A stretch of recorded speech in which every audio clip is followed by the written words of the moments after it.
नमस्कार दोस्तों, आज हम बात करने जा रहे हैं एक ऐसे खौफनाक मामले के बारे में जिसने पूरे उत्तर प्रदेश को हिलाकर रख दिया था। प्रदेश के इतिहास के सबसे खूंखार अपराधियों में से जुड़ी है, जिसे नरबख्शी या फिर नरपिशाच कहा जाता है। उस राम निरंजन उर्फ राजा कोलोनदार को लखनऊ की एडीजे कोर्ट ने पुराने लेकिन बेहद जघन्य हत्याकांड में उम्र कैद की सजा सुनाई है। उसके साथ ही बचराज को भी यही सजा मिली है। ये फैसला 24 साल पुराने एक ऐसे अपराध पर आया है जिसने पूरे राज्य को हिलाकर रख दिया था। लखनऊ के एडीजे कोर्ट से कल एक ऐतिहासिक फैसला आया है, जिस नाम को सुनकर अच्छों के पसीने छूट जाते थे। उस राम निरंजन उर्फ राजा कोलोनदार को कल उम्र कैद की सजा सुनाई गई है। उसके साथ उसका साला बचराज भी इस सजा का हकदार बना है। दोनों पर 2.5 लाख रुपए का भारी जुर्माना भी लगाया गया है। ये फैसला साल 2000 में हुए एक डबल मर्डर केस में आया है, जहां राजा कोलोनदार और बचराज ने पत्रकार मनोज सिंह और उनके ड्राइवर रवि श्रीवास्तव का अपहरण कर उन्हें मौत के घाट उतार दिया था। इसी मामले में 19 मई को कोर्ट ने इन्हें दोषी करार दिया था और आज सजा का ऐलान किया गया।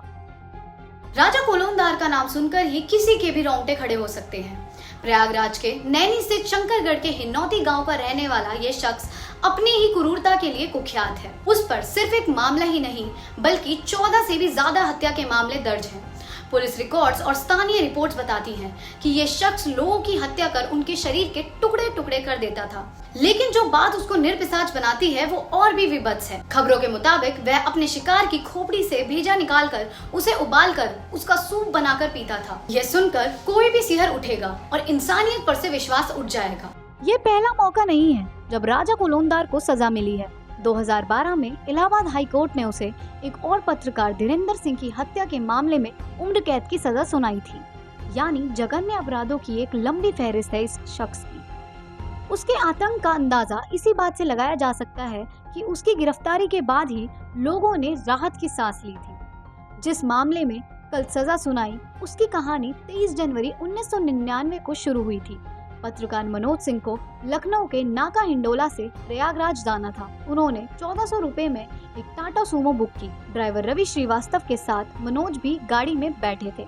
लेकिन इस सामान्य सी यात्रा का अंत बेहद भयानक होने वाला था। राजा कोलोनदार, जिसने शायद इस यात्रा की योजना पहले से बना रखी थी, उन दोनों को सीधे बरगढ़ जंगल ले गया। जंगल की उस खामोश वादियों में उसने निर्ममता से मनोज सिंह और रवि श्रीवास्तव की हत्या कर दी। जब मनोज और रवि घर नहीं लौटे तो उनके परिजनों ने लखनऊ के नाका हिंडोला थाने में उनकी गुमशुदा की रिपोर्ट दर्ज कराई। कुछ समय बाद पुलिस को बरगढ़ जंगल से दोनों के शव बरामद हुए। जांच आगे बढ़ी और राजा कोलोनदार का नाम सामने आया।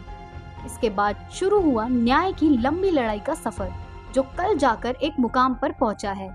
कल के इस फैसले ने एक बार फिर उस काले अध्याय को याद दिलाया है, जब एक इंसानियत को शर्मसार करने वाले अपराधी का आतंक पूरे इलाके में फैला था। तो इस तरह न्याय ने एक लंबी और दर्दनाक लड़ाई के बाद अपनी जीत हासिल की। राजा कोलोनदार जैसे अपराधी को सजा मिलना पीड़ितों के परिवार के लिए एक बड़ी राहत है और ये संदेश भी देता है कि कानून के हाथ लंबे होते हैं। भले ही वक्त लगे, ऐसे जघन्य अपराधों के दोषियों को एक दिन अपने अंजाम तक पहुंचना ही पड़ता है।